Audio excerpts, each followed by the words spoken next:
Ready start.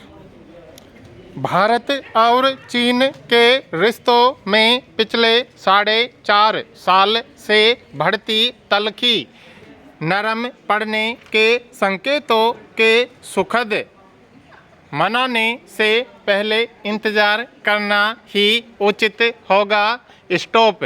हालांकि 2020 की गलवान घाटी की हिंसक झड़प के बाद पूर्वी लद्दाख में वास्तविक नियंत्रण रेखा पर फिर पहले वाली स्थिति बहाल करने और गतिरोध समाप्त करने के लिए दोनों देशों के अधिकारियों के बीच लगातार हो रही बातचीत का अब नतीजा निकलता दिख रहा है। स्टॉप। रिश्ते सुधारने की दिशा में हुई प्रगति पर दोनों देशों के शीर्ष नेताओं प्रधानमंत्री नरेंद्र मोदी और राष्ट्रपति शी जिनपिंग ने भी ब्रिक्स सम्मेलन के दौरान मुहर लगाकर आगे बढ़ने का मार्ग प्रशस्त कर दिया है। स्टॉप। इसके बावजूद यही कहना होगा कि हमारे रिश्तों का इतिहास और चीन की दूसरे देशों की जमीन हड़पने की प्रसारवादी नीति को देखते हुए फूंक फूंक कर कदम बढ़ाना ही समझदारी है। स्टॉप। भारत सरकार और हमारी सेना भी इस हकीकत को समझती है। स्टॉप। पैरा।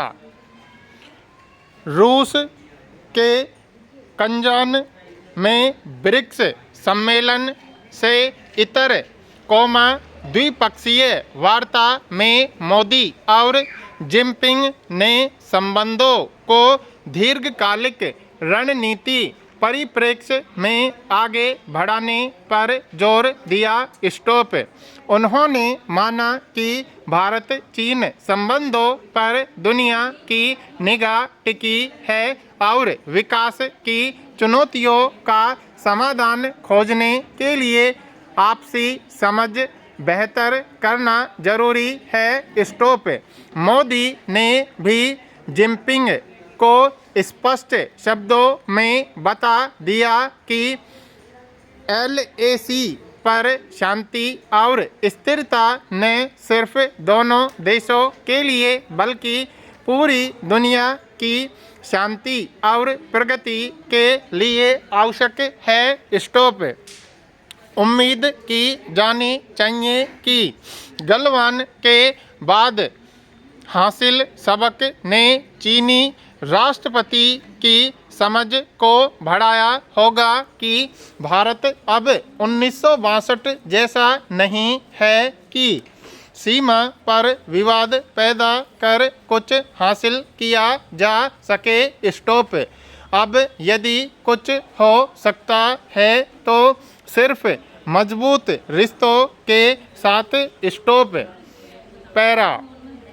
दुनिया के शीर्ष नेता समझने लगे हैं कि हमारा भविष्य साझी प्रगति पर ही टिका है।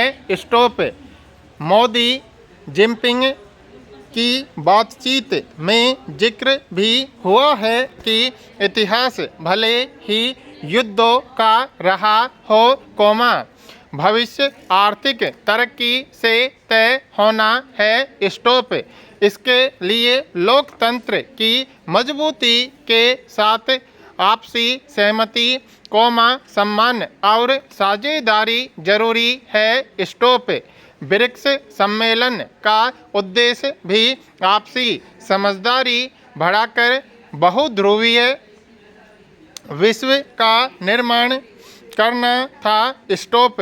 यह लक्ष्य तभी हासिल हो सकता है जब स्वार्थ से ऊपर उठ रिश्ते मजबूत किए जाएं। स्टॉप।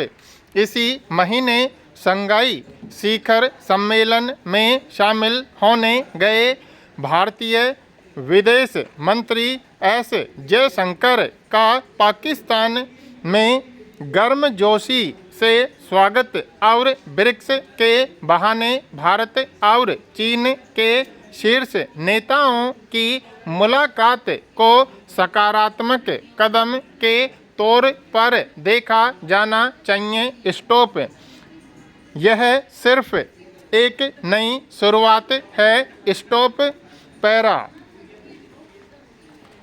जातिगत जनगणना एक संवेदनशील मुद्दा है, जो लंबे समय से भारतीय समाज और राजनीति में चर्चा का विषय रहा है। स्टॉप। जातिगत जनगणना की मांग एक बार फिर से भारत की सामाजिक और राजनीतिक चर्चाओं के केंद्र में आ गई है। स्टॉप। यह मुद्दा कहने को तो सामाजिक न्याय से जुड़ा है, परंतु वस्तुस्थिति में यह राजनीतिक सत्ता संतुलन को भी प्रभावित करता है। Stop para. ब्रिटिश काल के दौरान भारत में पहली जनगणना वर्ष 1872 में हुई, लेकिन संपूर्ण और व्यवस्थित जनगणना वर्ष 1881 में हुई। स्टॉप। अंग्रेजों के दौर में भारत में जातियों के हिसाब से लोगों को गिना जाता था। स्टॉप। ब्रिटिश काल में देश में आखिरी बार वर्ष 1931 में जातिगत जनगणना हुई थी। स्टॉप। 1931 के बाद स्वतंत्र भारत में जातिगत जनगणना बंद कर दी गई। स्टॉप। वर्ष 2011 में सामाजिक आर्थिक जातिगत जनगणना करवाई गई लेकिन इस प्रक्रिया में हासिल किए गए जाति से जुड़े आंकड़े सार्वजनिक नहीं किए गए। स्टॉप। केंद्र सरकार के मुताबिक, जो आंकड़े हासिल हुए थे, वे त्रुटिपूर्ण और अनुपयोगी थे। स्टॉप। वर्ष 2021 में कोरोना काल के कारण जनगणना नहीं हो पाई। स्टॉप। जनगणना नहीं होने के बावजूद कई शोध होते रहे हैं, जो जनगणना वाले काम को आगे बढ़ाते हैं। स्टॉप। संविधान के तहत जनगणना करवाने का अधिकार केंद्र सरकार के पास है। स्टॉप। जनगणना एक वैधानिक प्रक्रिया है और जनगणना अधिनियम 1948 के तहत होती है। स्टॉप। वर्ष 2023 में बिहार में जातीय सर्वेक्षण हुआ। स्टॉप। इससे पहले कर्नाटक ने 2014-15 में जाति आधारित जनगणना कराई थी, जिसका नाम बाद में सामाजिक एवं आर्थिक सर्वे कर दिया गया, लेकिन इसकी रिपोर्ट भी सार्वजनिक नहीं हुई। स्टॉप।